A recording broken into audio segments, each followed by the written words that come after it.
اللقطة التي أثارت الجدل مشاهدينا الأعزاء هي لقطة كريستيانو رونالدو إذا ما لمس الكرة من عدمه في هذه اللقطات التي سنتابعها الآن سويا.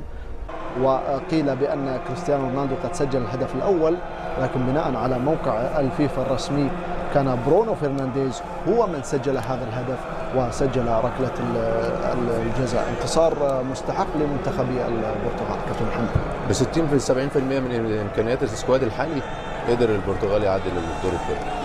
6 نقاط في اول مباراتين. انا صدق رونالدو ما صدقش الفيفا. انا صدق رونالدو ما صدقش الفيفا.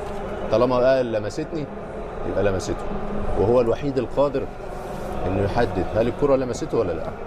انا صدق رونالدو ما صدقش الفيفا. ممكن بالاعادات البطيئه ايضا صور قريبه توضح اكثر. هو الوحيد مهما 100 كاميرا موجوده.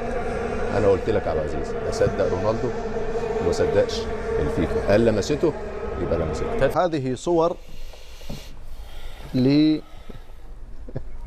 لمسه الكره لشعر رونالدو وليس راسه.